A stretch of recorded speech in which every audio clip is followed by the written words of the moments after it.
estimates and the reporting on the inauguration yesterday, including, you heard there, criticizing a particular tweet of the vast universe on social media. So we asked Cal Perry to get our arms around the known facts and known photography, including crowd estimates from yesterday. Cal is our MSNBC senior news editor, and Cal, have at it.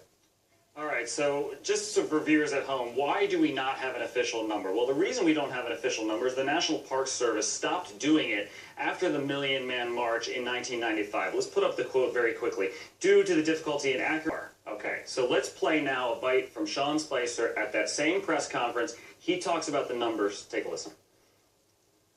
We know that 420,000 people used the D.C. Metro public transit yesterday, which actually compares to 317,000 that used it for President Obama's last inaugural. Sean Spicer there is comparing two different numbers. He's comparing apples with oranges. Let's put up the numbers from the past four inaugurations. This is Metro riders as of 11 a.m. for each of the past four inaugurations. He cited there, Sean Spicer, that 317,000 number. That was taken at 11 a.m. At 11 a.m., yesterday, there were 193,000 people who had ridden Metro. So he, I believe, is using a number for the full day. Truth be told, we don't know where he's getting that number. We don't know what that number refers to. What we do know is those are the facts from the D.C. Metro. The other indication that we have here is of bus permits. Take a look at the number of permits that have been requested for this inauguration in comparison to the Women's March, in comparison to Obama's 2009 inauguration. 393 bus permits for Trump's inauguration, 1,200 for the Women's March, and for Barack Obama's 2009 inauguration, 3,000. You mentioned Twitter. Let's go ahead and show you my account at 10 a.m. I was out there all day. The reason that I was not taken live is because there was nobody there. This is just shortly before 10 a.m. on 7th Street, looking back towards the Washington Monument. You see that white tent there. That was the media village. That was in the shadow of the Washington Monument, looking back towards the Capitol. There's another tweet here from me just about an hour later. From that media village, looking back towards the Capitol, this is 45 minutes before President Trump was sworn in.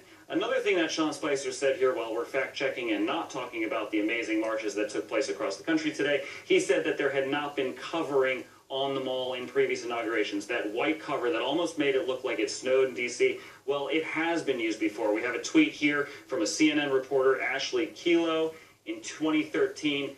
There is that white cover.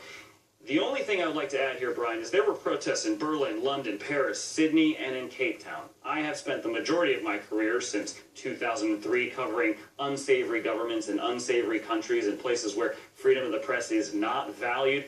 We're not there yet. I'm not saying that the Trump administration is an authoritarian government at all. What I am saying is this is out of that playbook. When there is a story that you want the media to not cover, you throw that random hand grenade that doesn't have to do with anything, and you get them covering something else, and you do it without taking questions from the media. And Sean Spicer came into the briefing room today. He made these statements. He lambasted the media. He said that we reported it wrong, that the numbers were wrong, and he walked out without taking any questions. It will be interesting to see, of course, how this develops. We hear time and time again, give this administration a chance. Well, today they came out, and the opening salvo was a firing shot against the media, Brian.